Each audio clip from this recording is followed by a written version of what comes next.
The signature that shattered the room. No one in the boardroom breathed when the girl pointed at the contract. The fluorescent lights hummed above her, almost in warning, as if the building itself sensed a truth about to detonate. The CEO, William Harrington, a man whose voice could freeze storms, leaned over the table. His eyes, known for dissecting stock forecasts and human excuses alike, skipped a beat. "That's impossible," he whispered. But the girl, trembling and furious, straightened her backpack straps like armor. "Ma'am, that's my dad's signature." And that was the moment, the instant the world seemed to inhale and refuse to exhale, that set everything in motion. Sparkles, before I reveal what about this signature nearly destroyed a Fortune 500 empire, don't forget to like this video and subscribe to the Kindness Chronicles for more stories that shake your heart awake. Sparkles. Because what you're about to hear is not just a story, it's a reckoning. Her name was Emily Carter. 16. Honor roll student. Daughter of the company janitor, Thomas Carter, who everyone called Mr. Tom. Always sweeping the halls with a gentle gravity, as if dust deserved compassion too. Emily had only come to the tower that morning to drop off her father's lunch. Nothing unusual, except she found the HR floor buzzing like a kicked anthill. Executives murmured, glanced over shoulders, and clutched folders with white-knuckled fear. She tried to ignore it. She just wanted to find her dad.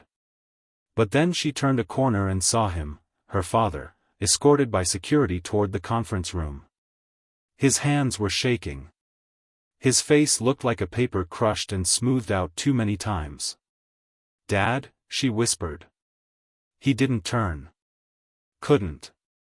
Emily followed. Inside the boardroom, HR Director Linda Graves slammed a contract onto the table. "This," she declared, "is proof. Embezzlement. Fraud. You signed off on unauthorized fund transfers." Executives circled like vultures sensing carrion. But Thomas wouldn't look at the paper. "I didn't sign anything," he said softly. "Your signature is right there," someone barked. Emily stepped closer. Her eyes flicked to the page. And her heart dropped into a cold, bottomless place. Because she recognized that signature. Curved T. Elongated C. The small tick at the end, an old injury from when her dad broke his wrist years ago. Her father's handwriting. But something was wrong with it. It felt heavy. Forced.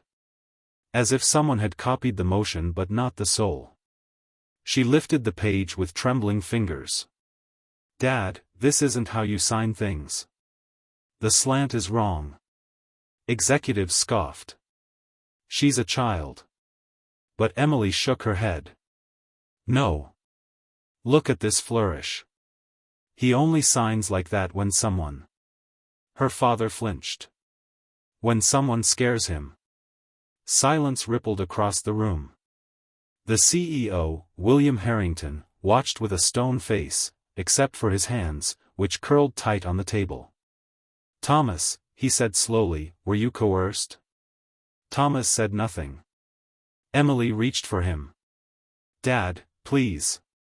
Finally, barely above breath, "I tried to protect you, Em." Before anyone could process the words, Thomas's legs buckled.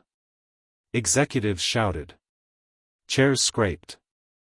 Emily screamed his name as her father collapsed, overwhelmed by fear, pressure, and something far deeper, something old and unspoken. Paramedics were called. He was rushed to the hospital. And the entire building buzzed with one question. Who forced the janitor to sign a crime he didn't commit? And why did the CEO look like he already knew the answer? Emily refused to leave the building. She wiped her tears, planted herself in the lobby, and vowed she would not move until she uncovered the truth behind the signature. But the building was a monolith of secrecy. Executives avoided her like guilt in a suit. HR warned her to go home. Security hovered. Yet whispers leaked through cracks. Someone's covering something. Why would the CEO even involve a janitor? He looked shaken. Didn't they say he used to know the Carters, decades ago? Emily caught the last one like a spark in a dark tunnel. The CEO knew her family? Her mind churned with possibilities until a soft voice broke through her storm. You shouldn't still be here. She turned. It was Sarah, the CEO's personal assistant. A woman with tired eyes and a heart that always seemed halfway between courage and worry. Emily swallowed. Did my dad ever meet Mr. Harrington before he worked here? Sarah hesitated, too long. Then she whispered, follow me. But if anyone asks, you came here on your own. They climbed to the 42nd floor, a place employees joked was closer to heaven than corporate policy allowed. Sarah led her into a dim archival room stacked with decades of documents.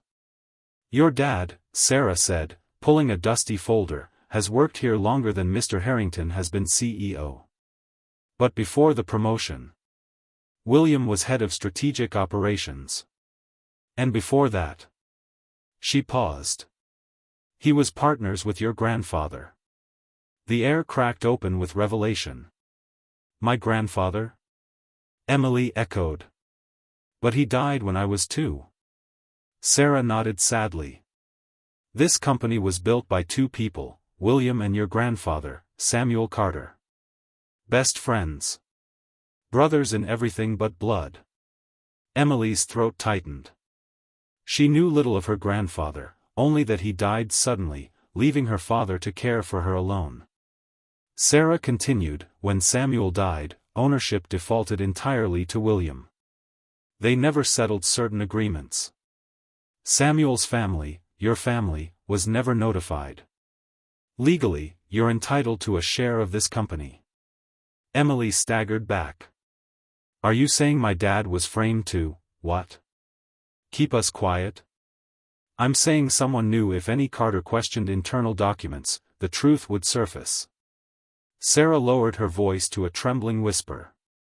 And I don't know if William concealed it, or if someone else did it without him knowing. Emily clenched her fists.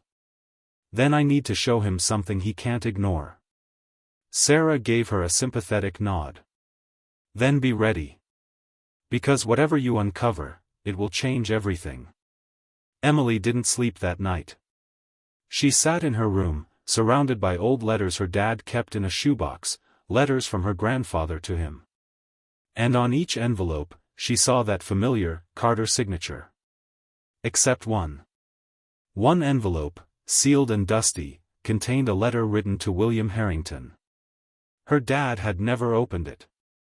It read, to be delivered only if my son or granddaughter is ever in danger. Her hands shook as she opened the letter.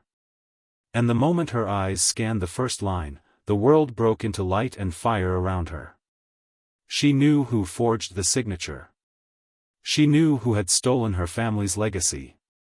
She knew who had framed her father. And she knew the CEO would cry when she told him. A truth like this didn't just sting. It ruined.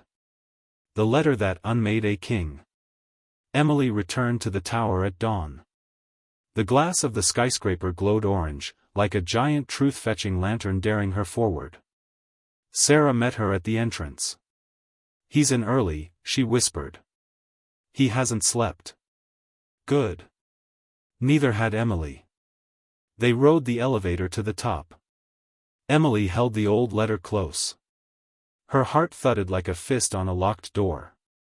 Sarah ushered her into the CEO's private office, a sweeping room with panoramic views of the waking city. William Harrington stood with his back to them, staring out the window as though the skyline might offer absolution. He turned. His eyes, red, exhausted, landed on Emily. You wanted to speak to me, he said quietly. Emily stepped forward, holding out the letter. This is from my grandfather. He wrote it to you. William's face went pale. Samuel, he whispered. Emily nodded. And I know why my dad was forced to sign that contract. A tremor passed through the CEO's shoulders. Sit, he said, but his voice carried no